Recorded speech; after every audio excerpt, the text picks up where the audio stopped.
ਜਾਂਦੇ ਸਨ। ਤੇ HKL ਭਗਤ ਕਿਉਂਕਿ ਕਾਲਾ ਚਸ਼ਮਾ ਲਾਉਂਦੇ ਸਨ, ਇਹਨਾਂ ਦੀ ਪਛਾਣ ਲੋਕਾਂ ਨੂੰ ਚੰਗੀ ਤਰ੍ਹਾਂ ਸੀ। ਬਾਅਦ ਦੇ ਵਿੱਚ ਲੋਕਾਂ ਨੇ ਸ਼ਨਾਖਤ ਵੀ ਕੀਤੀ, ਲੇਕਿਨ ਇਹਨਾਂ ਦਾ ਨਾਂ FIR ਦੇ ਵਿੱਚ ਨਹੀਂ ਪੁਲਿਸ ਨੇ ਪਾਇਆ। ਵਿੱਚ ਗੁਰਦੁਆਰੇ ਨੂੰ ਅੱਗ ਲਾਉਣ ਤੋਂ ਬਾਅਦ ਸਿੱਖ ਜਿਹੜੇ ਉੱਥੇ ਦੇ ਸਥਾਨਕ ਵਸਨੀਕ ਸਨ ਉਹ ਇਕੱਠੇ ਵੀ ਹੋਏ।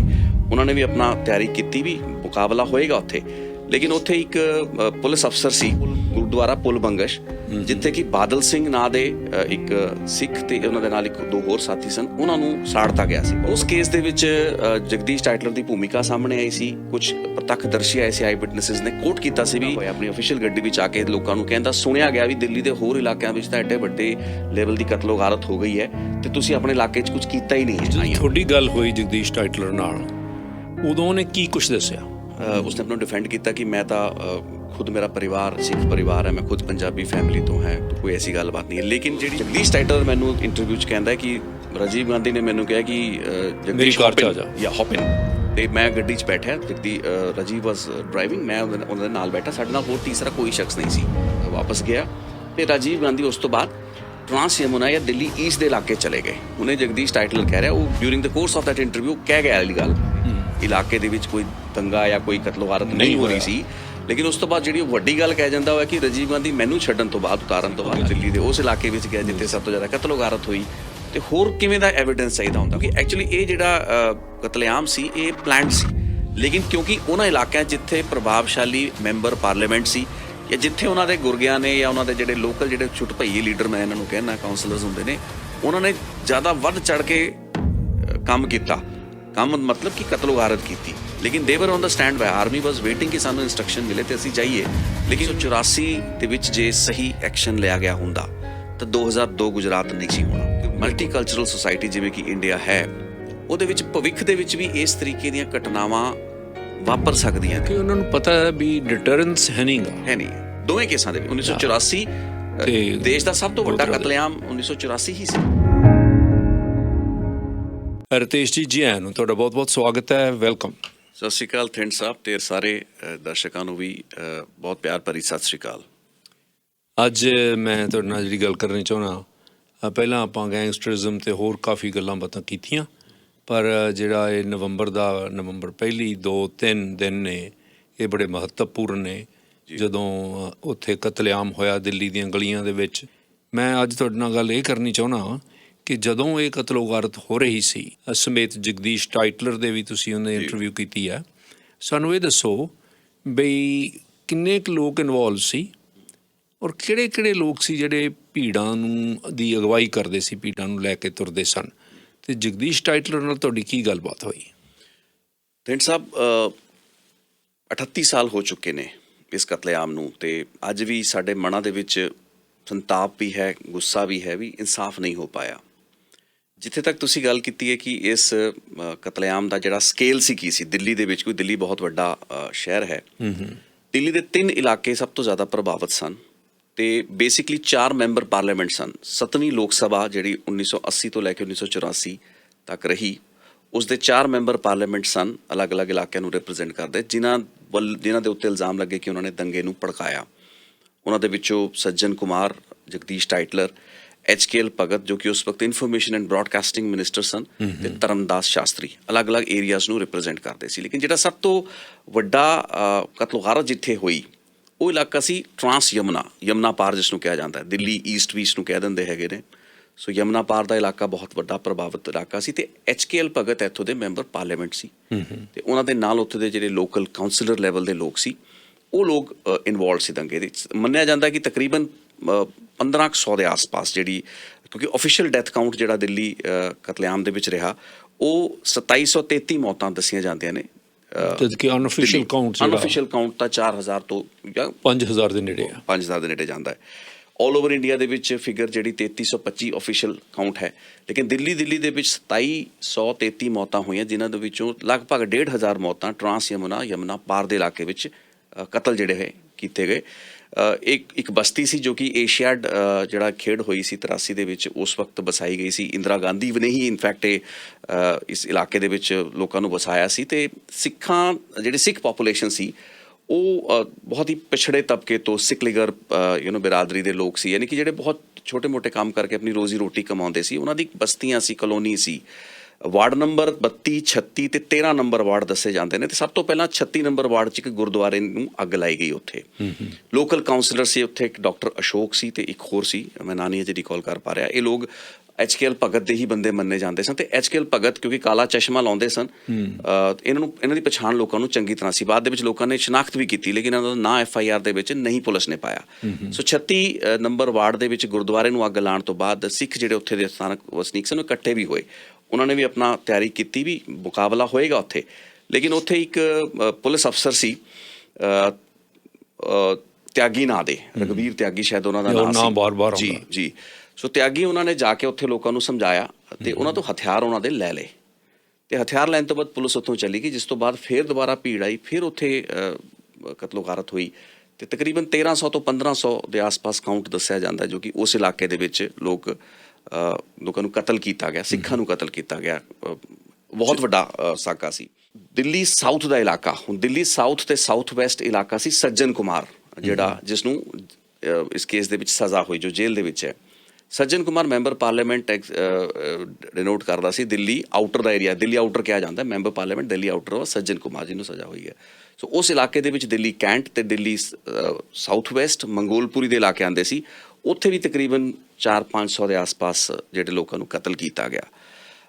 ਜਗਦੀਸ਼ ਟਾਈਟਲਰ ਦੀ ਜਿੱਥੋਂ ਤੱਕ ਗੱਲ ਹੈ, ਜਗਦੀਸ਼ ਟਾਈਟਲਰ ਦੇ ਇਲਾਕੇ ਦੇ ਵਿੱਚ ਉਨੀ ਕਤਲੋ ਗਾਰਤ ਨਹੀਂ ਹੋਈ, ਲੇਕਿਨ ਇੱਕ ਪਰਟੀਕੂਲਰ ਇੰਸੀਡੈਂਟ ਸੀ ਗੁਰਦੁਆਰਾ ਪੁਲ ਬੰਗਸ਼, ਜਿੱਥੇ ਕਿ ਬਾਦਲ ਸਿੰਘ ਨਾਂ ਦੇ ਇੱਕ ਸਿੱਖ ਤੇ ਉਹਨਾਂ ਦੇ ਨਾਲ ਇੱਕ ਦੋ ਹੋਰ ਸਾਥੀ ਸਨ, ਉਹਨਾਂ ਨੂੰ ਸਾੜਤਾ ਗਿਆ ਸੀ, ਪਾਊਡਰ ਪਾ ਕੇ ਉਹਨਾਂ ਨੂੰ ਗੁਰਦੁਆਰੇ ਦੇ ਬਾਹਰ ਅੱਗ ਲਾਤੀ ਗਈ ਸੀ। ਤੇ ਉਸ ਕੇਸ ਦੇ ਵਿੱਚ ਜਗਦੀਸ਼ ਟਾਈਟਲਰ ਦੀ ਭੂਮਿਕਾ ਸਾਹਮਣੇ ਆਈ ਸੀ। ਕੁਝ ਪ੍ਰਤੱਖਦਰਸ਼ੀ ਆਏ ਸੀ, ਆਈ ਵਿਟਨੈਸਿਸ ਨੇ ਕੋਟ ਕੀਤਾ ਸੀ ਵੀ ਜਗਦੀਸ਼ ਪਾਇਲਟ ਇਹ ਕਹਿੰਦਾ ਹੋਇਆ ਆਪਣੀ ਅਫੀਸ਼ੀਅਲ ਗੱਡੀ ਵਿੱਚ ਆ ਕੇ ਲੋਕਾਂ ਨੂੰ ਕਹਿੰਦਾ, ਸੁਣਿਆ ਗਿਆ ਵੀ ਦਿੱਲੀ ਦੇ ਹੋਰ ਇਲਾਕਿਆਂ ਵਿੱਚ ਤਾਂ ਐਡੇ ਵੱਡੇ ਲੈਵਲ ਦੀ ਕਤਲੋ ਗਾਰਤ ਹੋ ਗਈ ਹੈ ਤੇ ਤੁਸੀਂ ਆਪਣੇ ਇਲਾਕੇ 'ਚ ਕੁਝ ਕੀਤਾ ਹੀ ਨਹੀਂ ਹੈ।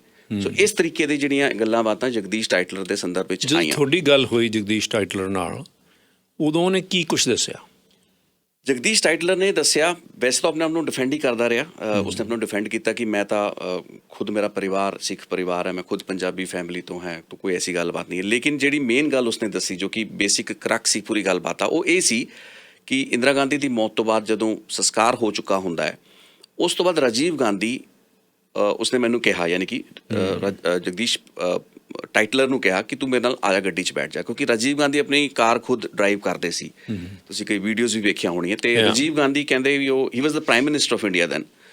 ਤੋ ਜਗਦੀਸ਼ ਟਾਈਟਲਰ ਮੈਨੂੰ ਇੰਟਰਵਿਊ 'ਚ ਕਹਿੰਦਾ ਕਿ ਰਾਜੀਵ ਗਾਂਧੀ ਨੇ ਮੈਨੂੰ ਕਿਹਾ ਕਿ ਜਗਦੀਸ਼ ਹੌਪਿਨ, ਤੇ ਮੈਂ ਗੱਡੀ 'ਚ ਬੈਠਿਆ, ਰਾਜੀਵ ਵਾਜ਼ ਡਰਾਈਵਿੰਗ, ਮੈਂ ਉਹਨਾਂ ਦੇ ਨਾਲ ਬੈਠਾ, ਸਾਡੇ ਨਾਲ ਹੋਰ ਤੀਸਰਾ ਕੋਈ ਸ਼ਖਸ ਨਹੀਂ ਸੀ। And Rajiv took me through the streets of my constituency, ਯਾਨੀ ਕਿ ਉਹਨਾਂ ਦਾ ਹਲਕਾ ਸੀ ਦਿੱਲੀ ਸਦਰ, ਜਿਹਦਾ ਮੈਂ ਪਹਿਲਾਂ ਵੀ ਜ਼ਿਕਰ ਕੀਤਾ। ਸੋ ਕਹਿੰਦਾ ਸੀ ਦਿੱਲੀ ਸਦਰ ਦੇ ਕਈ ਇਲਾਕਿਆਂ 'ਚ ਗਏ ਤੇ ਉੱਥੇ ਸਭ ਕੁਝ ਨਾਰਮਲ ਸੀ, ਕੋਈ ਇਸ ਤਰੀਕੇ ਦਾ ਹੱਲਾ ਗੁੱਲਾ ਨਹੀਂ ਸੀ ਜਾਂ ਕੋਈ ਹੱਲਾ ਗੁੱਲਾ ਨਹੀਂ ਸੀ। ਸੋ ਉਸ ਤੋਂ ਬਾਅਦ ਉਹ ਦੱਸਦਾ ਕਿ ਮੇਰੇ ਹਲਕੇ ਦੀ ਜਦੋਂ ਹੱਦ ਖਤਮ ਹੋ ਗਈ ਤਾਂ ਮੈਂ ਰਾਜੀਵ ਗਾਂਧੀ ਨੂੰ ਬੇਨਤੀ ਕੀਤੀ ਜੀ ਕਿ ਮੈਨੂੰ ਹੁਣ ਇੱਥੋਂ ਉਤਰਨ ਦਿਓ ਤੁਸੀਂ, ਕਿਉਂਕਿ ਮੇਰਾ ਹਲਕਾ ਖਤਮ ਹੋ ਜਾਂਦਾ ਹੈ। ਇਨ ਦ ਮੀਨ ਟਾਈਮ ਪ੍ਰਾਈਮ ਮਿਨਿਸਟਰ ਦਾ ਜਿਹੜਾ ਕਨਵੋਏ ਹੈ ਦੀ ਸਿਕਿਉਰਿਟੀ ਡਿਟੇਲ ਸੀ ਉਹ ਆ ਚੁੱਕੇ ਸੀ, ਉਹ ਆਲਰੇਡੀ ਜੁਆਇਨ ਕਰ ਚੁੱਕੇ ਸੀ। ਉੱਥੋਂ ਕਹਿੰਦਾ ਕਿ ਮੈਨੂੰ ਰਾਜੀਵ ਗਾਂਧੀ ਨੇ ਉਤਾਰਿਆ, ਮੈਂ ਆਪਣੀ ਗੱਡੀ ਵਿੱਚ ਵਾਪਸ ਗਿਆ ਤੇ ਰਾਜੀਵ ਗਾਂਧੀ ਉਸ ਤੋਂ ਬਾਅਦ ਟਰਾਂਸ ਯਮੁਨਾ ਜਾਂ ਦਿੱਲੀ ਈਸਟ ਦੇ ਇਲਾਕੇ ਚਲੇ ਗਏ। ਹੁਣੇ ਜਗਦੀਸ਼ ਟਾਈਟਲਰ ਕਹਿ ਰਿਹਾ ਉਹ during the course of that interview ਕਹਿ ਗਿਆ ਵਾਲੀ ਗੱਲ, ਲੇਕਿਨ ਇਸ ਚੀਜ਼ ਨੂੰ ਬਾਅਦ ਦੇ ਵਿੱਚ ਫੜਿਆ ਬਹੁਤ ਘੱਟ ਲੋਕਾਂ ਨੇ। ਹਾਲਾਂਕਿ ਮਿਨਿਸਟਰੀ ਆਫ ਹੋਮ ਅਫੇਅਰਸ ਨੇ ਇਸ ਇੰਟਰਵਿਊ ਤੋਂ ਬਾਅਦ ਮੇਰੀ ਉਸ ਇੰਟਰਵਿਊ ਨੂੰ ਔਨ ਰਿਕਾਰਡ ਲੈ ਕੇ ਉਸ ਦੀ ਇਨਵੈਸਟੀਗੇਸ਼ਨ ਵੀ ਕੀਤੀ, ਲੇਕਿਨ ਕਿੱਥੇ ਉਹ ਪਹੁੰਚੀ ਅੱਜ ਤੱਕ ਕਲੀਅਰ ਹੋਇਆ ਨਹੀਂ ਹੈ। ਲੇਕਿਨ ਉਹ ਕਿ ਬਹੁਤ ਵੱਡੀ ਟੈਸਟੀਮਨੀ ਇਸ ਵਾਸਤੇ ਸੀ ਕਿਉਂਕਿ ਜਗਦੀਸ਼ ਟਾਈਟਲਰ ਤਾਂ ਆਪਣੇ ਆਪ ਨੂੰ ਡਿਫੈਂਡ ਕਰਨਾ ਚਾਹ ਰਹੇ ਸੀ ਕਿ ਮੈਂ ਤੇ ਰਾਜੀਵ ਗਾਂਧੀ ਕਾਰ ਦੇ ਵਿੱਚ ਘੁੰਮ ਰਹੇ ਸੀ ਦਿੱਲੀ ਸਦਰ ਦੇ ਇਲਾਕੇ ਦੇ ਵਿੱਚ, ਕੋਈ ਦੰਗਾ ਜਾਂ ਕੋਈ ਕਤਲੋ ਗਾਰਤ ਨਹੀਂ ਹੋ ਰਹੀ ਸੀ। ਲੇਕਿਨ ਉਸ ਤੋਂ ਬਾਅਦ ਜਿਹੜੀ ਉਹ ਵੱਡੀ ਗੱਲ ਕਹਿ ਜਾਂਦਾ ਹੋਇਆ ਕਿ ਰਾਜੀਵ ਗਾਂਧੀ ਮੈਨੂੰ ਛੱਡਣ ਤੋਂ ਬਾਅਦ, ਉਤਾਰਨ ਤੋਂ ਬਾਅਦ ਅੱਗੇ ਤੇ ਉਸ ਇਲਾਕੇ 'ਚ ਸਭ ਤੋਂ ਜ਼ਿਆਦਾ ਕਤਲੋ ਗਾਰਤ ਹੋਈ। ਸੋ ਇਸ ਦੀ ਜੀ ਨੈਚੁਰਲ ਜੀ ਕਰੋਲਰੀ ਇਹ ਹੈ ਜਾਂ ਕਿ ਜਿਹੜਾ ਥਿਓਰਮ ਆਪਾਂ ਬਣਾ ਸਕਦੇ ਹਾਂ ਕਿ ਇਟ ਮੀਨਸ ਕਿ ਰਾਜੀਵ ਗਾਂਧੀ ਉਹਨਾਂ ਇਲਾਕਿਆਂ ਵਿੱਚ ਗਏ ਜਿੱਥੇ ਕਿ ਕਤਲੇਆਮ ਹੋਇਆ।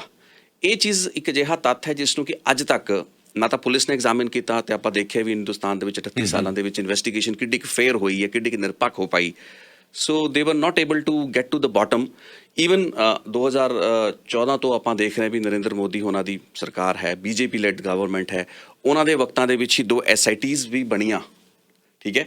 ਲੇਕਿਨ ਡਿਸਪਾਈਟ ਦੈਟ ਉਹਨਾਂ SITs ਦੇ ਬਾਵਜੂਦ ਵੀ ਇਹ ਫੈਕਟਸ ਸਾਹਮਣੇ ਨਹੀਂ ਲੱਭ ਪਾਏ, ਕਿਉਂਕਿ ਇਹ ਸਾਰੀਆਂ ਚੀਜ਼ਾਂ ਰਿਕਾਰਡ ਦਾ ਵਿਸ਼ਾ ਹੋਣੀਆਂ ਚਾਹੀਦੀਆਂ ਕਿ ਪ੍ਰਧਾਨ ਮੰਤਰੀ ਦੀ ਸੁਰੱਖਿਆ ਕਿਹੜੇ ਇਲਾਕੇ ਦੇ ਵਿੱਚ ਉਸ ਦਿਨ ਟਰੈਵਲ ਕੀਤੀ। ਜੇ ਪ੍ਰਧਾਨ ਮੰਤਰੀ ਉਸ ਦਿਨ ਵਾਕਈ ਟਰਾਂਸ ਯਮੁਨਾ ਪਾਰ ਇਲਾਕੇ 'ਚ ਗਿਆ ਜਿੱਥੇ ਸਭ ਤੋਂ ਜ਼ਿਆਦਾ ਕਤਲ ਵਾਰਤ ਹੋਇਆ, ਤਾਂ ਫਿਰ ਚੀਜ਼ਾਂ ਕਾਫੀ ਹੱਦ ਤੱਕ ਰਿਲੇਟ ਕੀਤੀਆਂ ਜਾਣੀਆਂ ਚਾਹੀਦੀਆਂ ਸੀ, ਜੋ ਕਿ ਨਹੀਂ ਹੋ ਪਾਈਆਂ। ਅੱਛਾ, ਆਮ ਤੌਰ 'ਤੇ ਜਿਹੜਾ ਜ਼ਿਕਰ ਆਉਂਦਾ ਹੈ, ਜਿਸ ਤਰ੍ਹਾਂ ਤੁਸੀਂ ਦੱਸਿਆ, ਜਿੱਥੇ ਆਮ ਸਧਾਰਨ ਕੰਮ ਕਰਨ ਵਾਲੇ ਸਮਾਲ ਬਿਜ਼ਨਸ ਕਰਨ ਵਾਲੇ ਲੋਕ ਰਹਿੰਦੇ ਸਨ, ਸਿੱਖ ਰਹਿੰਦੇ ਸੀ, ਉਹਨਾਂ ਬਸਤੀਆਂ ਦੇ ਵਿੱਚ ਜ਼ਿਆਦਾ ਕਤਲੋ ਗਾਰਤ ਹੋਈ ਹੈ। ਪਰ ਮੇਰਾ ਖਿਆਲ ਹੈ ਕਿ ਕੁਛ ਕੁ ਇਹੋ ਜਿਹੇ ਸਿੱਖ ਵੀ ਸੀ ਜਿਨ੍ਹਾਂ 'ਤੇ ਉਹਨਾਂ ਨੇ ਹਮਲਾ ਕਰਨਾ ਚਾਹਿਆ, ਜਿਹੜੇ ਹਥਿਆਰਬੰਦ ਸੀ। ਜਿਸ ਤਰ੍ਹਾਂ ਇੱਕ ਸਕੁਆਡਨ ਲੀਡਰ ਦਾ ਜ਼ਿਕਰ ਆਉਂਦਾ ਹੈ, ਉਹ ਕਹਾਣੀ ਤੁਹਾਨੂੰ ਪਤਾ ਹੈ ਸਕੁਆਡਨ ਲੀਡਰ ਸਾਹਿਬ? ਹਾਂਜੀ, ਵਿੰਗ ਕਮਾਂਡਰ ਸੀਗੇ ਉਹ। ਮੈਂ ਤੁਹਾਨੂੰ ਦੱਸਣਾ ਚਾਹਾਂਗਾ ਕਿ ਜਿਹੜਾ ਦਿੱਲੀ ਦਾ ਪੂਰਾ ਦਾ ਪੂਰਾ ਪ੍ਰੋਗਰਾਮ ਜਿਸਨੂੰ ਆਪਾਂ ਕਹਿੰਦੇ ਹਾਂ, ਇਹਦੀ ਸ਼ੁਰੂਆਤ ਤਾਂ ਹੋਈ ਸੀ ਰਾਸ਼ਟਰਪਤੀ ਗਿਆਨੀ ਜ਼ੈਲ ਸਿੰਘ ਉੱਤੇ। ਉਹਨਾਂ ਦੇ ਕਨਵੋਏ ਉੱਤੇ ਹਮਲਾ ਹੁੰਦਾ ਹੈ। ਇਨਫੈਕਟ ਰਾਸ਼ਟਰਪਤੀ Giani Zail Singh was out of the country when Indira Gandhi was assassinated. ਜਦੋਂ ਇੰਦਰਾ ਗਾਂਧੀ ਨੂੰ ਮਾਰਿਆ ਗਿਆ ਤੇ ਉਹ ਵਿਦੇਸ਼ ਵਿੱਚ, ਜਿੱਥੇ ਤੱਕ ਮੈਨੂੰ ਯਾਦ ਹੈ ਸ਼ਾਇਦ ਬੁਲਗੇਰੀਆ ਕੁਝ ਇਹੋ ਜਿਹੇ ਮੁਲਕ ਫਿਰ ਫੌਰਨ ਆਏ, ਉਹ ਵਾਪਸ ਆਉਂਦੇ ਨੇ ਤੇ ਉਹ ਏਮਸ ਜਾਂਦੇ ਨੇ। ਏਮਸ ਦੇ ਵਿੱਚ ਜਾਂਦਿਆਂ ਹੋਇਆਂ ਉਹਨਾਂ ਦੇ ਕਨਵੋਏ ਦੇ ਉੱਤੇ ਇੱਥੇ ਹਮਲਾ ਕੀਤਾ ਜਾਂਦਾ। ਸੋ ਦੇਸ਼ ਦੇ ਰਾਸ਼ਟਰਪਤੀ ਦੇ ਨਾਲ ਤੋਂ ਇਸ ਦੀ ਜਿਹੜੀ ਹੈ ਉਹ ਸ਼ੁਰੂਆਤ ਹੁੰਦੀ ਹੈ। ਲੇਕਿਨ ਇਹੋ ਜਿਹੇ ਬਹੁਤ ਸੀਆਂ ਕਿੱਸੇ ਰਹੇ ਨੇ, ਬਹੁਤ ਜਿਹੀਆਂ ਘਟਨਾਵਾਂ ਰਹੀਆਂ ਜਿੱਥੇ ਕਿ ਮੁਕਾਬਲਾ ਵੀ ਥੋੜ੍ਹਾ ਬਹੁਤ ਹੋਇਆ। ਲੇਕਿਨ ਜ਼ਿਆਦਾਤਰ ਇਲਾਕਿਆਂ ਵਿੱਚ ਮੁਕਾਬਲਾ ਨਹੀਂ ਹੋ ਪਾਇਆ। ਲੇਕਿਨ ਜਿੱਥੇ ਸਿੱਖ ਥੋੜ੍ਹੇ ਜਿਹੇ ਮਜ਼ਬੂਤ ਸਨ, ਉਹਨਾਂ ਇਲਾਕਿਆਂ ਦੇ ਵਿੱਚ ਜਿਹੜੀ ਇੱਕ ਪ੍ਰੋਪਰ ਰੈਜ਼ਿਸਟੈਂਸ ਜਿਹੜੀ ਸੀ ਦਿੱਤੀ ਗਈ। ਅਜਿਹਾ ਹੀ ਕੇਸ ਹੈ, ਵਿੰਗ ਕਮਾਂਡਰ ਸੀ ਜੋ ਕਿ ਭਾਰਤ ਦੇ, ਉਹਨਾਂ ਦਾ ਨਾਂ ਤੁਹਾਨੂੰ ਰੀਕਾਲ ਕਰਕੇ ਦੱਸਦਾ। ਵਿੰਗ ਕਮਾਂਡਰ ਸ਼ਾਇਦ ਉਹਨਾਂ ਦਾ ਨਾਂ ਸੀ wing commander Sahota. I'll just correct myself because ਮੈਂ ਇੱਕ ਰਿਪੋਰਟ ਵੀ ਉਹਨਾਂ ਦੇ ਉੱਤੇ ਕੀਤੀ ਸੀ। ਉਹਨਾਂ ਵੱਲੋਂ ਦਿੱਲੀ ਦੇ ਵਿੱਚ ਤਕਰੀਬਨ 5 ਘੰਟੇ ਹੋਲਡ ਰੱਖਿਆ ਗਿਆ ਦੰਗਾਈਆਂ ਨੂੰ। ਦੰਗਾਕਾਰੀ ਜਿਹੜੇ ਸਨ ਉਹਨਾਂ ਦੇ ਘਰ ਨੂੰ ਘੇਰ ਲਿਆ ਗਿਆ ਸੀਗਾ। ਦਿੱਲੀ ਦੇ ਵਿੱਚ ਉਹ ਰਿਟਾਇਰਮੈਂਟ ਤੋਂ ਬਾਅਦ ਸੈਟਲ ਹੋ ਚੁੱਕੇ ਸਨ।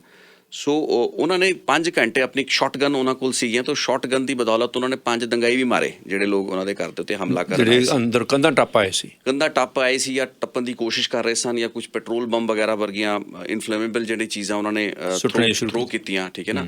ਸੋ ਉਹ ਇਹੋ ਜਿਹੇ ਇੰਸੀਡੈਂਟਸ ਬਹੁਤ ਰਹੇ ਹੋਣਗੇ ਜਿਹੜੇ ਕਿ ਕਦੇ ਸ਼ਾਇਦ ਉਸ ਤਰੀਕੇ ਦੀ ਚਰਚਾਵਾਂ ਦੇ ਵਿੱਚ ਨਹੀਂ ਆ ਪਾਏ। ਲੇਕਿਨ ਬਹੁਤ ਸੇ ਜਿਹੜੇ ਦੇਖੋ ਮਜ਼ਬੂਤ ਲੋਕ ਸਨ, ਜਿਹੜੇ ਵੈਲ ਐਸਟੈਬਲਿਸ਼ਡ ਪਰਿਵਾਰ ਸਨ, ਉੱਥੇ ਤੁਸੀਂ ਦੇਖੋਗੇ ਇਹ ਉੱਥੇ ਰੈਜ਼ਿਸਟੈਂਸ ਵੀ ਹੋਈ ਹੈ, ਉੱਥੇ ਦੰਗਾਈਆਂ ਦੀ ਹਿੰਮਤ ਹੀ ਨਹੀਂ ਹੋਈ ਉਸ ਪਾਸੇ ਜਾਈਏ। ਇਹ ਵੀ ਰਿਹਾ ਹੋਏਗਾ, ਕਿਉਂਕਿ ਇਹ ਇਤਫਾਕ ਨਹੀਂ ਹੋ ਸਕਦਾ ਕਿ ਸਿਰਫ ਗਰੀਬ ਤੇ ਮਜ਼ਲੂਮ ਜਿਹੜੇ ਲੋਕ, ਜਾਂ ਕਹਿ ਸਕਦੇ ਵੀ ਪਛੜੇ ਤਬਕੇ ਦੇ ਵਰਗਾਂ ਦੇ ਲੋਕ ਸਨ, ਜਿਵੇਂ ਕਿ ਆਪਾਂ ਕਲਿਆਣਪੁਰੀ ਤੇ ਤਰਲੋਕਪੁਰੀ ਇਲਾਕੇ ਦੀ ਗੱਲ ਕਰਦੇ ਹਾਂ, ਦਿੱਲੀ ਕੈਂਟ ਦੇ ਇਲਾਕਿਆਂ ਦੀ ਗੱਲ ਕਰਦੇ, ਜਿੱਥੇ ਬਸਤੀਆਂ, ਜਿੱਥੇ ਵਾਰਡ ਯਮੁਨਾ ਤੋਂ ਪਾਰ ਨੇ ਜਿਹੜੇ ਜੀ, ਤੇ ਉੱਥੇ ਲੋਕਾਂ ਦੇ, ਉੱਥੇ ਸਿੱਖਾਂ ਦੀ ਜ਼ਿਆਦਾ ਕਤਲੋਗਾਰਤ ਹੋਈ। ਸੋ ਜ਼ਿਆਦਾਤਰ ਜਿਹੜੇ ਮਾਰੇ ਵੀ ਗਏ।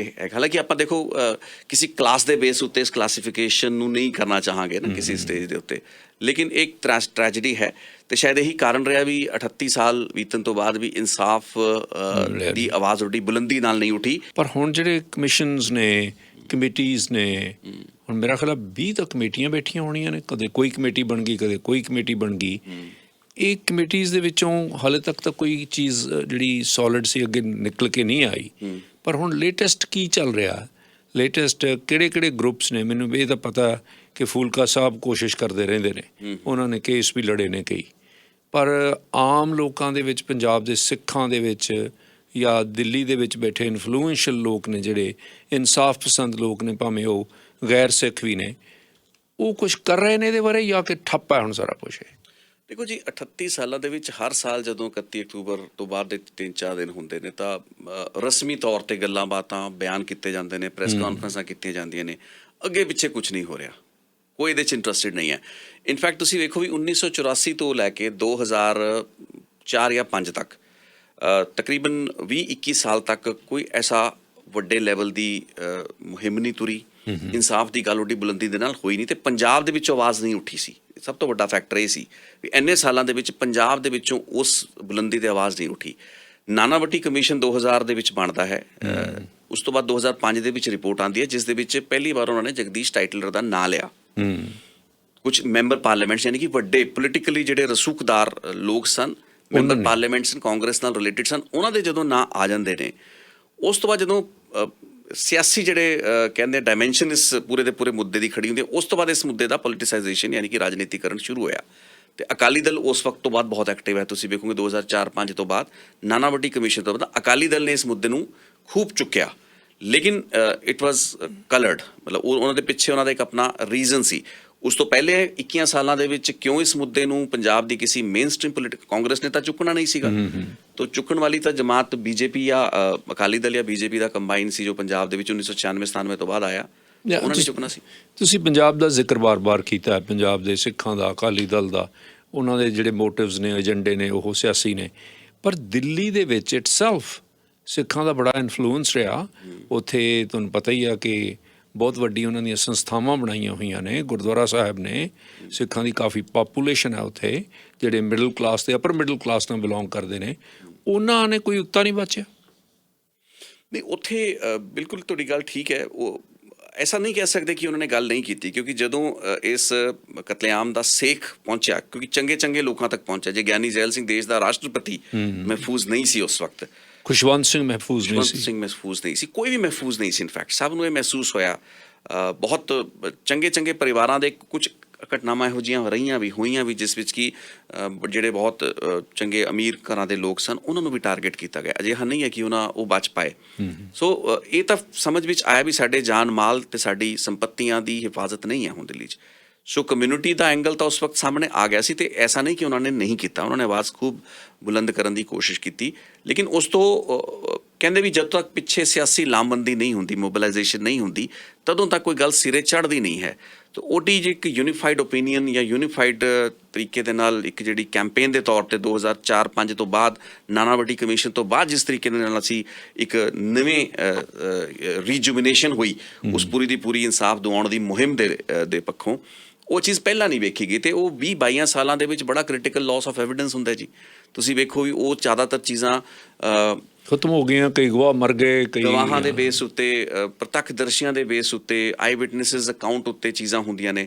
ਇਨਫੈਕਟ ਜਿਹੜਾ 1984 ਦੇ ਕਤਲੇਆਮ ਦਾ ਸਭ ਤੋਂ ਮੰਦਭਾਗਾ ਐਸਪੈਕਟ ਸੀ ਵੀ ਪੁਲਿਸ ਨੇ 583 ਦੇ ਆਸ-ਪਾਸ FIRਾਂ ਦੱਸੀਆਂ ਜਾਂਦੀਆਂ ਨੇ, ਜੋ ਕਿ ਦਿੱਲੀ ਦੇ ਅਲੱਗ-ਅਲੱਗ ਹਿੱਸਿਆਂ ਵਿੱਚ ਦਰਜ ਕੀਤੀਆਂ ਗਈਆਂ। ਲੇਕਿਨ ਇਹਨਾਂ FIRਾਂ ਨੂੰ ਜਦੋਂ ਦਰਜ ਕੀਤਾ ਜਾ ਰਿਹਾ ਸੀ ਜਾਂ ਦਰਜ ਕੀਤਾ ਜਾਂਦਾ ਸੀ, ਉਸ ਵਕਤ ਕਦੇ ਵੀ ਅਕਿਊਜ਼ ਦਾ ਨਾਂ ਨਹੀਂ ਪੁਲਿਸ ਸ਼ਾਮਲ ਕਰਦੀ ਸੀ। ਜੀ, ਸੋ ਜਿਵੇਂ ਜਗਦੀਸ਼ ਕੌਰ ਨੇ ਇਸ ਕੇਸ ਦੇ ਵਿੱਚ, ਉਹ ਜੋ ਕਿ ਬੇਸਿਕਲੀ ਕੇਹਰ ਸਿੰਘ ਨਾਂ ਦੇ ਇੱਕ ਸਿੱਖ ਸਨ, ਉਹਨਾਂ ਦੇ ਤੇ ਉਹਨਾਂ ਦੇ ਭਰਾਵਾਂ ਦਾ ਕਤਲ ਕੀਤਾ ਗਿਆ ਸੀਗਾ, ਜਿਸ ਕੇਸ ਦੇ ਵਿੱਚ ਸੱਜਣ ਕੁਮਾਰ ਨੂੰ ਸਜ਼ਾ ਹੋਈ ਹੈ। ਸੋ ਜਗਦੀਸ਼, ਇਸ ਇਲਾਕੇ ਦੇ ਵਿੱਚ ਵੀ ਜਗਦੀਸ਼ ਕੌਰ ਨੇ ਤਮਾਮ ਕੋਸ਼ਿਸ਼ਾਂ ਕੀਤੀਆਂ। ਉਹ ਗਏ, ਉਹਨਾਂ ਨੇ ਪਛਾਣ ਕੀਤੀ ਵੀ ਸੱਜਣ ਕੁਮਾਰ ਸੀ, ਬਲਰਾਮ ਖੋਖਰ ਸੀ, ਕ੍ਰਿਸ਼ਨ ਖੋਖਰ ਸੀ, ਇਹੋ ਜਿਹੇ ਲੋਕ ਸਨ। ਲੇਕਿਨ ਇਹਨਾਂ ਲੋਕਾਂ ਦੇ ਨਾਂ ਬਤੌਰ ਅਕਿਊਜ਼ ਨਹੀਂ ਸ਼ਾਮਲ ਕੀਤੇ ਗਏ FIRਾਂ ਦੇ ਵਿੱਚ ਕਈ ਸਾਲ। ਤੇ ਇਹ ਇੱਕ ਪੈਟਰਨ ਸੀਗਾ, ਇੱਕ ਸਟੈਂਡਰਡ ਦਾ ਪੈਟਰਨ ਬਣਾਇਆ ਹੋਇਆ ਸੀ FIR ਨੂੰ ਦਰਜ ਕਰਨ ਦਾ, ਵੀ ਤੁਸੀਂ ਦੱਸੋ ਜੀ, ਤੁਹਾਡਾ ਕੀ ਨਾਂ ਹੈ, ਮ੍ਰਿਤਕ ਦਾ ਕੀ ਨਾਂ ਹੈ, ਤੇ ਕਿੰਨੇ ਲੋਕ ਮਾਰੇ ਗਏ, ਇੰਸੀਡੈਂਟ ਕੀ ਸੀ, ਤੇ ਉਹਨਾਂ ਦੀ ਸੰਪੱਤੀਆਂ ਦਾ ਵੇਰਵਾ ਲੈ ਲਿਆ ਜਾਂਦਾ ਸੀ। ਇਸ ਤੋਂ ਇਲਾਵਾ ਅਕਿਊਜ਼ਡ ਮੁਲਜ਼ਮ ਦਾ ਕਦੇ ਵੀ ਨਾਂ ਨਹੀਂ ਪੁੱਛਣ ਦੀ ਕੋਸ਼ਿਸ਼ ਕੀਤੀ ਗਈ। ਹੁਣ ਮਨਜਿੰਦਰ ਸਿੰਘ ਸਰਸਾ GK ਸਾਹਿਬ, ਉੱਥੇ ਸਿੱਖਾਂ ਦੇ ਜਿਹੜੇ ਇਹ ਲੀਡਰ ਨੇ, ਕਾਫੀ ਇਹ ਇਨਫਲੂਐਂਸ਼ੀਅਲ ਨੇ। ਇਹਨਾਂ ਨੇ ਜਦੋਂ ਇਹ ਚਾਹੁੰਦੇ ਨੇ, ਜਦੋਂ ਇਹਨਾਂ ਦੇ ਆਪਣੇ ਇੰਟਰਸਟ ਹੁੰਦੇ ਨੇ, ਫਿਰ ਇਹ ਕਾਫੀ ਇਕੱਠ ਵੀ ਕਰ ਲੈਂਦੇ ਨੇ। ਉਹ ਜਿਹੜੇ ਸਿੱਖਾਂ ਦੇ ਗਰੁੱਪ ਨੇ, ਉਹ ਹੁਣ ਕੋਈ ਬਾਕਾਇਦਾ ਤੌਰ 'ਤੇ ਯੋਜਨਾਬੱਧ ਤਰੀਕੇ ਨਾਲ ਕੋਈ ਐਫਰਟਸ ਕਰ ਰਹੇ ਨੇ, ਜਾਂ ਕਿ ਬਸ ਹੁਣ ਉਹ ਹਾਰ ਚੁੱਕੇ ਨੇ? ਨਹੀਂ, ਮੈਂ ਤਾਂ ਨਹੀਂ ਕਹਾਂਗਾ ਕਿ ਉਹ ਨਹੀਂ ਮੰਨਣਗੇ ਵੀ ਹਾਰ ਚੁੱਕੇ ਨੇ, ਲੇਕਿਨ ਇਹਨਾਂ ਕੇਸਾਂ ਦੇ ਵਿੱਚ ਹੁਣ ਕੁਛ ਜ਼ਿਆਦਾ ਕਹਿ ਲਈਏ ਵੀ ਲੱਭਣ ਨੂੰ ਜਾਂ ਪਰਸੂ ਕਰਨ ਨੂੰ ਅਜਿਹੇ ਲੀਡਰਾਂ ਦੇ ਪੱਖੋਂ ਕੁਛ ਹੈ ਨਹੀਂ ਹੈ, ਸਿਵਾਏ ਕਿ ਇਹਨਾਂ ਦੇ ਸਿਆਸੀ ਮੁਫਾਦਾਂ ਦੇ। ਇਹੀ ਕਾਰਨ ਹੁੰਦਾ ਹੈ। ਦੇਖੋ, ਇੱਕ ਵੱਡਾ ਕਾਰਨ ਹੈ ਵੀ 2014 ਤੋਂ ਲੈ ਕੇ ਹੁਣ 2022 ਆਪਾਂ ਨੂੰ ਤਕਰੀਬਨ 7.5-8 ਸਾਲ ਹੋ ਚੁੱਕੇ ਨੇ। ਕਾਂਗਰਸ ਦੀ ਸਰਕਾਰ ਨਹੀਂ ਹੈ ਕੇਂਦਰ ਦੇ ਵਿੱਚ, ਲੇਕਿਨ ਉਸ ਦੇ ਬਾਵਜੂਦ ਵੀ 2 ਸੀਟਾਂ ਬਣੀਆਂ ਨੇ। 2001-5 ਦੇ ਵਿੱਚ ਸੀਟ ਬਣੀ, ਜੋ ਕਿ government of India the special investigative team ਸੀ। ਲੇਕਿਨ ਉਸ ਸਪੈਸ਼ਲ ਇਨਵੈਸਟੀਗੇਟਿਵ ਟੀਮ ਨੇ ਤਾਂ ਤਕਰੀਬਨ 250 ਕੇਸਾਂ, 186 ਕੇਸਾਂ ਵਿੱਚ ਕਹਿ ਦਿੱਤਾ ਵੀ ਇਹਨਾਂ 'ਚ ਇਨਵੈਸਟੀਗੇਸ਼ਨ ਅਨਟ੍ਰੇਸੇਬਲ ਹੈ।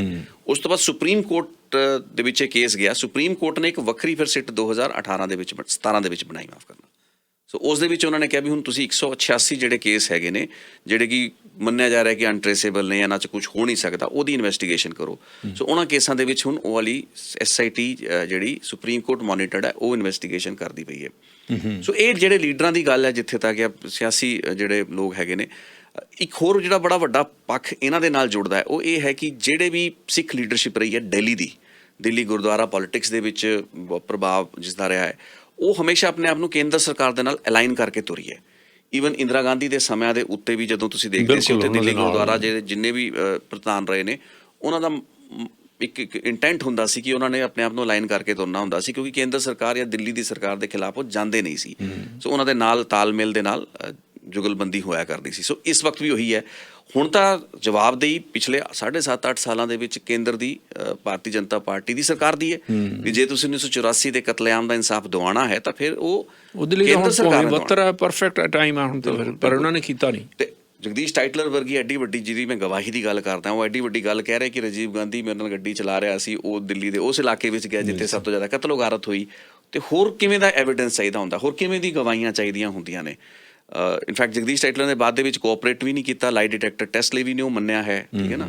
ਲੇਕਿਨ ਉਹ ਕੁਦਰਤੀ ਉਸ ਇੰਟਰਵਿਊ ਦੇ ਵਿੱਚ ਗੱਲਾਂ ਬਾਤਾਂ ਨਿਕਲਦੇ ਇਹ ਵਾਲੀ ਗੱਲ ਉਹ ਕਹਿ ਗਏ। ਸਗੋਂ ਉਹਨਾਂ ਨੂੰ ਕਈ ਵਾਰੀ ਰਿਵਾਰਡ ਕੀਤਾ ਗਿਆ ਇੰਸਟੈਡ, ਕਈ ਚੀਜ਼ਾਂ ਉਹਨਾਂ ਨੂੰ ਦਿੱਤੀਆਂ ਗਈਆਂ। ਸੋ ਇਸ ਵੇਲੇ ਫਿਰ ਇਸ ਸਥਿਤੀ ਇਹ ਆ ਕਿ ਜਦੋਂ 1 ਨਵੰਬਰ 2 ਨਵੰਬਰ 3 ਨਵੰਬਰ ਆਉਂਦਾ ਉਦੋਂ ਜ਼ਰੂਰ ਚੇਤੇ ਕਰ ਲੈਂਦੇ ਆ, ਲੇਕਿਨ ਹਾਲੇ ਤੱਕ ਉਹ ਇਨਸਾਫ ਲੈਣ ਲਈ ਕੋਈ ਯੋਜਨਾਬੱਧ ਤਰੀਕੇ ਨਾਲ ਐਫਰਟਸ ਨਹੀਂ ਹੋ ਰਹੀਆਂ, ਸਿਵਾਏ ਸਰਦਾਰ ਫੂਲਕਾ ਦੇ ਜਿਹੜੇ ਕੇਸ ਲੜ ਰਹੇ ਨੇ ਜਾਂ ਲੜਦੇ ਰਹਿੰਦੇ ਨੇ, ਅਤੇ ਜਿਹੜੀਆਂ ਵਿਧਵਾ ਕਲੋਨੀਜ਼ ਵਗੈਰਾ ਨੇ ਉਹਨਾਂ ਦੇ ਲਈ ਫੰਡ ਰੇਜ਼ਿੰਗ ਅਤੇ ਜਾਂ ਹੋਰ ਉਹਨਾਂ ਨੂੰ ਮੁੜ ਵਸੇਬੇ ਦੇ ਇੰਤਜ਼ਾਮ ਕਰਦੇ ਰਹਿੰਦੇ ਨੇ। ਮੇਰਾ ਖਿਆਲ ਆ ਉਹਦੇ 'ਚ ਕਾਫੀ ਇਨਵੋਲਵ ਜੀ, ਉਹ ਵੀ ਇਨਵੋਲਵ ਨੇ, ਹੋਰ ਵੀ ਬਹੁਤ ਲੋਕ ਇਨਵੋਲਵ ਨੇ, ਐਸਾ ਨਹੀਂ ਹੈ, ਬਹੁਤ ਲੋਕ ਇਨਵੋਲਵ ਨੇ। ਈਵਨ ਮੈਂ ਤੁਹਾਨੂੰ ਇੱਥੇ ਦੱਸਣਾ ਚਾਹਾਂਗਾ ਇੱਥੋਂ ਵੀ ਬੈਠੇ ਕਈ ਲੋਕ ਜੀ ਬਿਲਕੁਲ, ਫੂਲਕਾ ਸਾਹਿਬ ਨੇ ਵੀ ਆਪਣਾ ਬੜਾ ਚੰਗਾ ਯੋਗਦਾਨ ਪਾਇਆ ਹੈ। ਹੋਰ ਬਹੁਤ ਸੇ ਅਜਿਹੇ ਲੋਕ ਨੇ ਜੋ ਕਿ ਸਾਹਮਣੇ ਨਹੀਂ ਆਏ ਲੇਕਿਨ ਉਹਨਾਂ ਨੇ ਬੜਾ ਕੰਮ ਕੀਤਾ। ਇੱਕ ਵਕੀਲ ਸਾਹਿਬ ਨੇ ਸਾਡੇ 'ਚ ਪੰਜਾਬ ਦੇ ਸਾਬਕਾ ਐਡਵੋਕੇਟ ਜਨਰਲ ਰਹੇ ਨੇ, RS ਚੀਮਾ ਸਾਹਿਬ, ਬਹੁਤ ਹੀ ਉੱਘੇ ਕ੍ਰਿਮੀਨਲ ਲਾਇਰ ਨੇ। ਉਹਨਾਂ ਦਾ ਪਰਿਵਾਰ, ਉਹਨਾਂ ਦੀ ਬੇਟੀ ਵੀ ਐਡਵੋਕੇਟ ਨੇ। ਉਹਨਾਂ ਨੇ ਵੀ ਸੱਜਣ ਕੁਮਾਰ ਦੇ ਕੇਸ ਦੇ ਵਿੱਚ ਬਹੁਤ ਚੰਗਾ ਲੀਗਲ ਜਿਹੜੀ ਐਡਵਾਈਸ ਦਾ role, not legal advice but actively they were involved in that trial. ਅਤੇ ਮਤਲਬ ਦੇਖੋ ਇੰਨੇ ਸਾਲਾਂ ਬਾਅਦ ਇਹਨਾਂ ਦੋਸ਼ੀਆਂ ਨੂੰ ਸਜ਼ਾਵਾਂ ਦਿਵਾਉਣਾ ਕੋਈ ਸੌਖਾ ਕੰਮ ਨਹੀਂ ਹੈ। ਹੁਣ ਬਹੁਤ ਜਦੋਂ ਤੁਸੀਂ ਜੀ 38 ਸਾਲਾਂ ਬਾਅਦ ਅੱਜ ਜੇ ਕਿਸੇ ਕੇਸ ਦਾ ਟਰਾਇਲ ਚੱਲਦਾ ਪਿਆ, ਉਸ ਕੇਸ ਦੇ ਵਿੱਚ ਬਹੁਤ ਸੇ ਲੋਕ ਮਰ ਚੁੱਕੇ ਨੇ। ਜਿਹੜੇ ਲੋਕਾਂ ਨੇ ਦੰਗੇ ਕੀਤੇ ਜਾਂ ਕਤਲੇਆਮ ਕੀਤਾ, ਉਹ ਕਤਲੇਆਮ ਕਰਨ ਵਾਲੇ ਵੀ ਨਹੀਂ ਹੁਣ ਬਚੇ ਹੈਗੇ ਨੇ ਕਈ ਥਾਵਾਂ ਤੇ, ਤਾਂ ਕਿਉਂਕਿ ਭਗਤ ਤਾਂ ਮਰ ਹੀ ਗਿਆ ਜੀ। HKL ਭਗਤ ਮਰ ਚੁੱਕਾ ਹੈ। ਹੋਰ ਬਹੁਤ ਸੇ ਲੋਕ ਸੀ ਜੀ ਹੇਠਲੇ ਪੱਧਰ ਤੇ, ਜਿਵੇਂ ਮੈਂ ਕਈਆਂ ਦੇ ਨਾਂ ਵੀ ਲਏ ਨੇ, ਧਰਮਦਾਸ ਸ਼ਾਸਤਰੀ, ਬਲਰਾਮ ਖੋਖਰ। ਕਿਉਂਕਿ ਐਕਚੁਅਲੀ ਇਹ ਜਿਹੜਾ ਕਤਲੇਆਮ ਸੀ ਇਹ ਪਲੈਨਡ ਸੀ, ਇਹ ਕੋਈ ਰਿਐਕਸ਼ਨ ਉਸ ਤਰੀਕੇ ਦਾ ਨਹੀਂ ਸੀ। ਇਸ ਨੂੰ ਹਮੇਸ਼ਾ ਦੱਸਿਆ ਜਾਂਦਾ, ਈਵਨ ਜਗਦੀਸ਼ ਟਾਈਟਲਰ ਵੀ ਕਹਿੰਦਾ ਰਿਹਾ ਕਿ ਇਹ ਰਿਐਕਸ਼ਨ ਸੀ, ਜਦਕਿ ਰਿਐਕਸ਼ਨ ਨਹੀਂ ਸੀ। ਕਿਉਂਕਿ ਰਿਐਕਸ਼ਨ ਤਾਂ ਹੁੰਦਾ ਨਾ ਕਿ ਜਦੋਂ ਜੇ ਰਿਐਕਸ਼ਨ ਹੁੰਦਾ ਤਾਂ ਫਿਰ ਹੋਰ ਬਹੁਤ ਵੱਡੇ ਪੱਧਰ ਦਾ ਕਤਲੋਗਾਰਤ ਹੋਣੀ ਸੀ। ਜੇ ਸਿੱਖਾਂ ਦੇ ਖਿਲਾਫ ਹੀ ਐਡਾ ਵੱਡਾ ਸਾਕਾ ਹੋਣਾ ਹੁੰਦਾ ਤਾਂ ਫਿਰ ਵੱਡਾ ਹੋ ਸਕਦਾ ਸੀ। ਲੇਕਿਨ ਕਿਉਂਕਿ ਉਹਨਾਂ ਇਲਾਕਿਆਂ ਜਿੱਥੇ ਪ੍ਰਭਾਵਸ਼ਾਲੀ ਮੈਂਬਰ ਪਾਰਲੀਮੈਂਟ ਸੀ, ਜਾਂ ਜਿੱਥੇ ਉਹਨਾਂ ਦੇ ਗੁਰਗਿਆਂ ਨੇ ਜਾਂ ਉਹਨਾਂ ਦੇ ਜਿਹੜੇ ਲੋਕਲ ਜਿਹੜੇ ਛੁਟਭਈਏ ਲੀਡਰ, ਮੈਂ ਇਹਨਾਂ ਨੂੰ ਕਹਿਣਾ ਕਾਉਂਸਲਰਸ ਹੁੰਦੇ ਨੇ, ਉਹਨਾਂ ਨੇ ਜ਼ਿਆਦਾ ਵੱਧ ਚੜ੍ਹ ਕੇ ਕੰਮ ਕੀਤਾ। ਕੰਮ ਮਤਲਬ ਕਿ ਕਤਲੋਗਾਰਤ ਕੀਤੀ, ਅਤੇ ਉਹਨਾਂ ਦੇ ਅੱਗੇ ਇੱਕ ਤਰੀਕੇ ਨਾਲ ਟਾਰਗੇਟ ਦਿੱਤੇ ਗਏ। ਕਿਉਂਕਿ ਇਹ ਬੇਸਿਕਲੀ ਇੱਕ ਪੋਲੀਟੀਕਲ ਪਾਰਟੀ ਦੀ ਲੀਡਰ ਮਾਰੀ ਜਾਂਦੀ ਹੈ, ਅਤੇ ਉਸ ਦੇ ਲੋਕਾਂ ਵੱਲੋਂ ਕੀਤਾ ਗਿਆ ਇੱਕ ਕਤਲੇਆਮ ਸੀ, ਨਾ ਕਿ ਮਾਸ ਅਪਰਾਈਜ਼ਿੰਗ। ਇਹਦੇ ਵਿੱਚ ਮੈਂ ਇੱਕ ਹੋਰ ਗੱਲ ਤੁਹਾਨੂੰ ਪੁੱਛਣੀ ਚਾਹੁੰਦਾ ਵੀ ਜਿਹੜੀ ਚਲੋ ਦਿੱਲੀ ਦੇ ਵਿੱਚ ਤਾਂ ਇਹ ਜੋ ਕੁਛ ਹੋਇਆ ਜਿਹੜਾ ਨਾਕਾਬਲੇ ਬਰਦਾਸ਼ਤ ਹੈ, ਪਰ ਫਿਰ ਲੋਕਾਂ ਨੇ ਫਿਰ ਵੀ ਸਹਿ ਲਿਆ। ਪਰ ਨਾਗਪੁਰ ਦੇ ਵਿੱਚ ਜਾਂ ਹੋਰ ਕਈ ਥਾਵਾਂ ਦੇ ਉੱਤੇ, ਕਾਨਪੁਰ ਦੇ ਵਿੱਚ ਜਾਂ ਹੋਰ ਕਈ ਹਿੱਸਿਆਂ ਦੇ ਵਿੱਚ ਉੱਥੇ ਜਾ ਕੇ ਕਤਲੇਆਮ ਕਰਨ ਦਾ ਕੀ ਆਈਡੀਆ ਸੀ?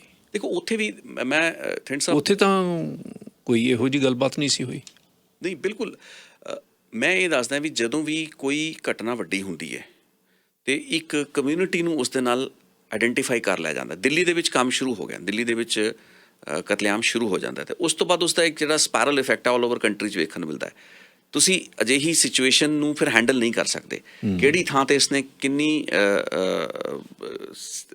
ਪ੍ਰਪੋਰਸ਼ਨ ਦੇ ਵਿੱਚ ਹੋਣਾ ਹੈ, ਕਿੰਨੇ ਅਨੁਪਾਤ ਦੇ ਵਿੱਚ ਹੋਣਾ, ਉਸ ਨੂੰ ਤੁਸੀਂ ਫਿਰ ਦੰਗਾ ਸ਼ੁਰੂ ਤਾਂ ਕੀਤਾ ਜਾ ਸਕਦਾ ਹੈ, ਲੇਕਿਨ ਉਸ ਨੂੰ ਕੰਟਰੋਲ ਕਰਨਾ ਫਿਰ ਉਸ ਤੋਂ ਬਾਅਦ ਕਿਸੇ ਦੇ ਬਸ ਦਾ ਨਹੀਂ ਰਹਿੰਦਾ। ਤੁਹਾਨੂੰ ਲੱਗਦਾ ਵੀ ਇਹ ਟ੍ਰਿਕਲ ਇਫੈਕਟ ਸੀਗਾ ਕਾਨਪੁਰ ਵਗੈਰਾ 'ਚ? Yes, it was a trickle effect. ਇਸੇ ਗੱਲ ਦਾ ਟ੍ਰਿਕਲ ਇਫੈਕਟ, ਕਿਉਂਕਿ ਜਿੱਥੇ ਜਿੱਥੇ ਇਹ ਅਪਰਾਈਜ਼ਿੰਗ ਹੋਈ ਹੈ, ਜਿੱਥੇ ਜਿੱਥੇ ਖਬਰਾਂ ਜਿਵੇਂ ਪਹੁੰਚੀਆਂ, ਹੁਣ ਈਵਨ ਦਿੱਲੀ ਦੇ ਵਿੱਚ ਤੁਸੀਂ ਵੇਖੋ ਵੀ ਮੈਂ 3 ਇਲਾਕਿਆਂ ਦਾ ਨਾਂ ਲਿਆ, ਟਰਾਂਸ ਯਮੁਨਾ ਦੀ ਗੱਲ ਕੀਤੀ ਹੈ, ਕੈਂਟ ਸਾਊਥ ਦੀ ਗੱਲ ਕੀਤੀ ਹੈ, ਅਤੇ ਕੁਛ ਹੋਰ ਦਿੱਲੀ ਦੇ ਇਲਾਕੇ ਸੀਗੇ। ਉਹਨਾਂ ਤੋਂ ਇਲਾਵਾ ਹੋਰ ਇਲਾਕਿਆਂ ਦੇ ਵਿੱਚ ਨਹੀਂ ਕੁਛ ਹੁੰਦਾ ਹੈ। ਈਵਨ ਦਿੱਲੀ ਕੈਂਟ ਦੇ ਵਿੱਚ ਜਿੱਥੇ army was on standby, imagine ਤੁਸੀਂ ਇਹ ਕਰੋ, ਦੇਸ਼ ਦੇ ਉਸ ਵਕਤ ਗ੍ਰਹਿ ਮੰਤਰੀ ਸੀ PV ਨਰਸਿਮਹਾ ਰਾਓ, ਅਤੇ ਇਹ ਅਕਾਊਂਟ ਹੈਗਾ, ਕਈ ਅਜਿਹੇ ਜਿਹੜੇ ਲੋਕ ਹਜੇ ਵੀ ਐਗਜ਼ਿਸਟ ਜਿਉਂਦੇ ਹੈਗੇ ਨੇ, ਉਹਨਾਂ ਨੇ ਦੱਸਿਆ ਵੀ ਸਿੱਖ ਲੀਡਰਸ਼ਿਪ ਜਾ ਕੇ ਉਹਨਾਂ ਨੂੰ ਮਿਲਦੀ ਹੈ। ਖੁਦ ਗਿਆਨੀ ਜ਼ੈਲ ਸਿੰਘ PV ਨਰਸਿਮਹਾ ਰਾਓ ਨੂੰ ਕਹਿੰਦੇ ਕਿ ਤੁਸੀਂ ਕਾਲ ਆਊਟ ਆਰਮੀ, ਲੇਕਿਨ ਨਰਸਿਮਹਾ ਰਾਓ ਵੀ ਫॉर ਸਰਟਨ ਰੀਜ਼ਨ ਉਦੋਂ ਉਹਨਾਂ ਨੇ ਘੱਟੋ ਘੱਟ 1.5 ਦਿਨ ਇਸ ਉੱਤੇ ਰਿਸਪੌਂਡ ਨਹੀਂ ਕੀਤਾ, ਜਦੋਂ ਕਿ ਸਿੱਖ ਲੀਡਰਸ਼ਿਪ, ਸਿੱਖਾਂ ਦੀ ਕਮੇਟੀਆਂ, ਸਿੱਖਾਂ ਦੇ ਕਈ ਨੁਮਾਇੰਦੇ ਜਿਹੜੇ ਚੰਗੇ ਲੀਡਰ ਮਤਲਬ ਲੋਕ ਪਰਿਵਾਰ ਉੱਥੇ ਚੰਗੀ ਬੱਸੋਂ ਸੀ, ਬੜੇ ਪ੍ਰਭਾਵਸ਼ਾਲੀ ਲੋਕ ਸੀ, ਉਹ ਕਲਾਊਡ ਸੀ ਉਹਨਾਂ ਦਾ ਪੋਲੀਟੀਕਲ, ਤੇ ਉਹ ਇਹਨਾਂ ਦੇ ਨਾਲ ਰੋਜ਼ ਉੱਠਣਾ ਬੈਠਣਾ ਸੀ, ਤੇ ਉਹ ਜਾ ਕੇ ਮਿਲਦੇ ਨੇ, ਦੱਸਦੇ ਨੇ ਕਿ ਅਸੀਂ ਪੀਵੀ ਨਰਸਿਮਹਾ ਰਾਓ ਨੂੰ ਜਾ ਕੇ ਮਿਲਦੇ ਹਾਂ, ਤੇ ਪੀਵੀ ਨਰਸਿਮਹਾ ਰਾਓ ਸਾਡੀ ਗੱਲ ਨੂੰ ਸੁਣਦਾ ਵੀ ਹੈ, ਉਹ ਹਾਮੀ ਵੀ ਭਰਦਾ, ਹਾਂ ਬਿਲਕੁਲ ਸੀਰੀਅਸ ਸਿਚੁਏਸ਼ਨ ਹੈ, ਲੇਕਿਨ ਇਸ ਦੇ ਬਾਵਜੂਦ ਆਰਮੀ ਕਾਲ ਆਊਟ ਨਹੀਂ ਕੀਤੀ ਜਾਂਦੀ। ਤੇ ਜਿਵੇਂ ਹੀ ਆਰਮੀ ਕਾਲ ਆਊਟ ਹੁੰਦੀ ਹੈ, ਜਾਂ ਇਨਫੈਕਟ ਕੈਂਟ ਦੇ ਵਿੱਚ ਸ਼ਾਇਦ ਥੋੜ੍ਹੇ ਜਿਹੇ ਜਿਹੜੇ ਲੋਕਲ ਕਮਾਂਡਰ ਸੀ, ਉਹਨਾਂ ਨੇ ਖੁਦ ਹੀ ਇਨੀਸ਼ੀਏਟਿਵ ਲੈ ਕੇ ਆਪਣੇ ਲੈਵਲ ਦੇ ਉੱਤੇ ਕਈ ਚੀਜ਼ਾਂ ਨੂੰ ਸਮੇਂ ਤੋਂ ਪਹਿਲਾਂ ਰੋਕ ਲਿਆ, ਲੇਕਿਨ they were on the standby, army was waiting ਕਿ ਸਾਨੂੰ ਇੰਸਟਰਕਸ਼ਨ ਮਿਲੇ ਤੇ ਅਸੀਂ ਜਾਈਏ। ਲੇਕਿਨ PV Narasimha Rao single point, ਉਹਨਾਂ ਦਾ ਕਦੇ ਜ਼ਿਕਰ ਨਹੀਂ ਹੋਇਆ, ਐਡਾ ਚਰਚਾ ਨਹੀਂ ਹੋਈ। ਹੁਣ ਉਹਨਾਂ ਨੂੰ ਕੀ ਰਾਜੀਵ ਗਾਂਧੀ ਤੋਂ ਇੰਸਟਰਕਸ਼ਨ ਸੀ, ਜਾਂ ਉਹ ਰਾਜੀਵ ਗਾਂਧੀ ਤੋਂ ਆਰਡਰਸ ਦੀ ਵੇਟ ਕਰਦੇ ਰਹੇ, ਸਾਹਮਣੇ ਨਹੀਂ ਆਈ। ਇਹ ਗੱਲ ਕਦੇ ਕਲੀਅਰ ਨਹੀਂ ਹੋ ਪਾਈ, ਕਿਉਂਕਿ ਸਰਕਾਰਾਂ ਇਹਨਾਂ ਦੀਆਂ ਰਹੀਆਂ ਜ਼ਿਆਦਾਤਰ 2014 ਤੱਕ ਤਾਂ ਸਰਕਾਰ ਬਾਏ ਐਂਡ ਲਾਰਜ ਕਾਂਗਰਸ ਦੀ ਹੀ ਰਹੀ। ਸੋ ਇਹ ਚੀਜ਼ਾਂ ਦੇ ਬਾਰੇ ਕੋਈ ਹੁਣ ਅੱਜ ਵੀ ਉਹਨਾਂ 8 ਸਾਲ ਬੀਤ ਚੁੱਕੇ ਨੇ ਬੀਜੇਪੀ, ਇਹਨਾਂ ਨੇ ਕਿੰਨੇ ਫੈਕਟ ਕੱਢ ਲਏ ਨੇ। ਸਰਕਾਰ ਦੀਆਂ ਜਿਹੜੀਆਂ ਲੌਗਸ ਹੁੰਦੇ ਨੇ, ਕਮਿਊਨੀਕੇਸ਼ਨ ਹੁੰਦਾ, ਉਹਦੇ 'ਚੋਂ ਬਹੁਤ ਚੀਜ਼ਾਂ ਕੱਢੀਆਂ ਜਾਣੀਆਂ ਚਾਹੀਦੀਆਂ ਸੀ। ਇਨਵੈਸਟੀਗੇਸ਼ਨ ਹੀ ਹੁੰਦੀ ਹੈ ਵੀ ਕੌਣ ਕੀ ਕਰਦਾ ਪਿਆ ਸੀਗਾ, ਹੋਮ ਮਿਨਿਸਟਰ ਦਾ ਕੀ ਰੋਲ ਸੀ, ਰਾਸ਼ਟਰਪਤੀ ਨੇ ਕੀ ਕਮਾਂਡ ਦਿੱਤੀ, ਪੁਲਿਸ ਨੂੰ ਕੀ ਕਿਹਾ ਗਿਆ, ਪੁਲਿਸ ਨੇ ਉਸ ਦੇ ਉੱਤੇ ਕੀ ਕੀਤਾ, ਆਰਮੀ ਸਟੈਂਡ ਬਾਏ ਨਹੀਂ ਸਮੇਂ ਕਿਉਂ ਰੱਖੀ ਗਈ। ਹੁਣ ਇਹ ਸਾਰੀ ਚੀਜ਼ਾਂ ਦੀ ਇਨਵੈਸਟੀਗੇਸ਼ਨ ਤਾਂ ਹੋਈ ਨਹੀਂ, ਅਸੀਂ ਤਾਂ ਸਿਰ ਮੁਆਵਜ਼ਿਆਂ ਤੱਕ ਤੇ ਗਿਣਦੀਆਂ ਮਿਣਦੀਆਂ ਤੱਕ ਹੀ ਰਹਿ ਗਏ ਵੀ ਕਿੰਨੇ ਮਰੇ, ਕਿੰਨੇ ਮੁਆਵਜ਼ੇ। ਉਹ ਵੀ ਜ਼ਰੂਰੀ ਪੱਖ ਹੈ, ਉਹ ਵੀ ਜ਼ਰੂਰੀ ਪੱਖ ਹੈਗਾ ਜ਼ਰੂਰ, ਪਰ ਜਿਹੜਾ ਭਾਰਤ ਦੀ ਸਰਕਾਰ ਦੇ ਜਿਹੜਾ ਮੱਥੇ 'ਤੇ ਕਾਲਾ ਧੱਬਾ ਰਹੇਗਾ, ਕਿਉਂਕਿ ਇਹਦੇ 'ਚ ਇਨਸਾਫ ਨਹੀਂ ਹੋਇਆ। ਲੋਕ ਮਰ ਬੇਸ਼ੱਕ ਗਏ, ਕੁਦਰਤੀ ਮੌਤ ਮਰੇ ਜਾਂ ਬਿਮਾਰ ਹੋ ਕੇ ਮਰ ਗਏ, ਲੇਕਿਨ ਉਹਨਾਂ ਲੋਕਾਂ ਨੂੰ ਸਜ਼ਾਵਾਂ ਨਹੀਂ ਦਿੱਤੀਆਂ ਗਈਆਂ ਜਿਨ੍ਹਾਂ ਲੋਕਾਂ ਨੇ ਇਹਨੂੰ ਇਨੀਸ਼ੀਏਟ ਕੀਤਾ, ਸਗੋਂ ਇਹਨੂੰ ਅੱਗੇ ਲੈ ਕੇ ਗਏ, ਔਰ ਇਹਦੀਆਂ ਰਿਪਰਕਸ਼ਨ ਦੇ ਤੌਰ 'ਤੇ ਕਲਕੱਤੇ ਤੱਕ, ਕਾਨਪੁਰ ਤੱਕ ਕੀ ਪਟਿਆਲੇ ਤੱਕ ਵੀ ਇਹਦੀਆਂ ਰਿਐਕਸ਼ਨ ਜਿਹੜਾ ਇੱਥੇ ਤੱਕ ਵੀ ਪਹੁੰਚਿਆ। ਹੋਰ ਅਖੀਰ 'ਚ ਅੱਜ ਤੁਸੀਂ ਸਾਡੇ ਸੁਣਨ ਵਾਲਿਆਂ ਨੂੰ ਕੀ ਕਹਿਣਾ ਚਾਹੋਗੇ ਅੱਜ ਦੇ ਦਿਨ? ਦੇਖੋ ਥਿੰਡ ਸਾਹਿਬ, ਬਾਕੀ ਤਾਂ ਸਾਰੀਆਂ ਗੱਲਾਂ ਬਾਤਾਂ ਹੁੰਦੀਆਂ ਰਹਿੰਦੀਆਂ ਨੇ, ਹਰ ਸਾਲ ਜਦੋਂ ਵੀ ਇਹ ਦਿਨ ਆਉਂਦੇ ਨੇ ਆਪਾਂ ਯਾਦ ਕਰਦੇ ਹਾਂ, ਲੇਕਿਨ ਮੁੱਢਲਾ ਮੁੱਦਾ ਹੈ ਕਿ ਅਸੀਂ ਬਹੁਤ ਕੁਝ ਕਰ ਨਹੀਂ ਪਾਏ, ਤੇ ਇਹ ਜਿਹੜਾ ਇਨਸਾਫ ਨਾ ਹੋ ਪਾਉਣਾ, ਤੇ ਇਨਸਾਫ ਨਾ ਹੋ ਪਾਉਣਾ ਇਹ ਮਹਿਸੂਸ ਕਰਨਾ, ਦੋ ਚੀਜ਼ਾਂ ਹੁੰਦੀਆਂ ਨੇ। ਤਾਂ ਇਨਸਾਫ ਨਹੀਂ ਹੋ ਪਾਇਆ, ਤੇ ਲੇਕਿਨ ਮਹਿਸੂਸ ਵੀ ਇਸ ਨੂੰ ਕੀਤਾ ਜਾਂਦਾ ਹੈ। ਤੇ ਭਵਿੱਖ ਦੇ ਵਿੱਚ ਅਜਿਹੀਆਂ ਘਟਨਾਵਾਂ, ਦੇਖੋ 1984 ਦੇ ਵਿੱਚ ਜੇ ਸਹੀ ਐਕਸ਼ਨ ਲਿਆ ਗਿਆ ਹੁੰਦਾ ਤਾਂ 2002 ਗੁਜਰਾਤ ਨਹੀਂ ਸੀ ਹੋਣਾ। ਬਿਲਕੁਲ।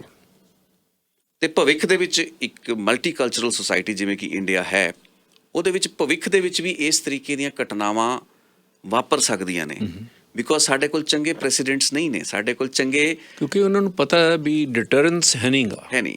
ਦੋਵੇਂ ਕੇਸਾਂ ਦੇ 1984 ਦੇਸ਼ ਦਾ ਸਭ ਤੋਂ ਵੱਡਾ ਕਤਲੇਆਮ 1984 ਹੀ ਸੀ। ਉਸ ਤੋਂ ਬਾਅਦ 2002 ਦੇ ਵਿੱਚ ਉਹ ਚੀਜ਼ ਗੁਜਰਾਤ ਦੇ ਵਿੱਚ ਰਿਪੀਟ ਹੁੰਦੀ ਹੈ, ਤੇ ਉੱਥੇ ਵੀ ਲਗਭਗ ਇਹ ਚੀਜ਼ਾਂ ਹੋਈਆਂ ਨੇ, ਇਨਫੈਕਟ ਹੋਈਆਂ ਨੇ, ਐਸੀ ਕੋਈ ਗੱਲ ਹੀ ਨਹੀਂ। ਉੱਥੇ ਵੀ ਸਰਕਾਰਾਂ ਨੇ ਪਰਦਾ ਪਾਇਆ, ਤੇ ਬਾਅਦ ਦੇ ਵਿੱਚ ਉਹੀ ਸਰਕਾਰਾਂ ਕੇਂਦਰ ਦੇ ਵਿੱਚ ਕਾਬਜ਼ ਵੀ ਹੋ ਜਾਂਦੀਆਂ ਨੇ, ਉਹ ਵੀ ਪਾਰਟੀਆਂ। ਸੋ ਜਦੋਂ ਫਿਰ ਉਹ ਕਹਿਣ ਦਾ ਭਾਵ ਇਹ ਹੈਗਾ ਜੀ ਕਿ ਸਿਸਟਮ ਆਪਣੇ ਆਪ ਨੂੰ ਅਕਾਊਂਟੇਬਲ ਜਦ ਤੱਕ ਨਹੀਂ ਠਹਿਰਾਏਗਾ, ਜਦ ਤੱਕ ਤੁਸੀਂ ਕਰੈਕਟਿਵ ਮੇਜਰਸ ਨਹੀਂ ਲਓਗੇ, ਤਦ ਤੱਕ ਭਵਿੱਖ ਦੇ ਵਿੱਚ ਇਹੋ ਜਿਹੀ ਘਟਨਾ, ਅਣਸੁਖਾਵੀਂ ਜਾਂ ਕਤਲੇਆਮ ਨਾ ਹੋਵੇ, ਇਸ ਚੀਜ਼ ਦੀ ਕੋਈ ਗਾਰੰਟੀ ਨਹੀਂ ਹਿੰਦੁਸਤਾਨ 'ਚ ਦਿੱਤੀ ਜਾ ਸਕਦੀ ਇਸ ਵਕਤ। ਸੋ ਬਿਕੋਜ਼ ਵੀ ਨੋ, ਸਾਡੇ ਇੱਥੇ ਪਤਾ ਹੈ ਕਿ ਮੌਕੇ ਦੀ ਨਜ਼ਾਕਤ ਹੈਗੀ ਹੈ, ਮੌਕੇ ਦੇ ਉੱਤੇ ਜੇ ਕੁਛ ਕਰ ਲਿਆ ਗਿਆ, ਨਹੀਂ ਤਾਂ ਲੌਂਗ ਟਰਮ ਦੇ ਵਿੱਚ ਤਾਂ ਇੱਥੇ ਜਸਟਿਸ ਮਿਲਣਾ ਅਸੰਭਵ ਹੀ ਹੈ। ਬਿਲਕੁਲ। ਜਿਵੇਂ ਜਿਵੇਂ ਸਮਾਂ ਬੀਤੇਗਾ ਹੋਰ ਔਖਾ ਹੁੰਦਾ ਜਾਏਗਾ। ਬਹੁਤ ਬਹੁਤ ਮਿਹਰਬਾਨੀ ਰਤੇਸ਼ ਲੱਖੀ ਜੀ, ਤੁਹਾਡਾ ਬਹੁਤ ਸ਼ੁਕਰੀਆ। ਧੰਨਵਾਦ ਸਰ। Thank you.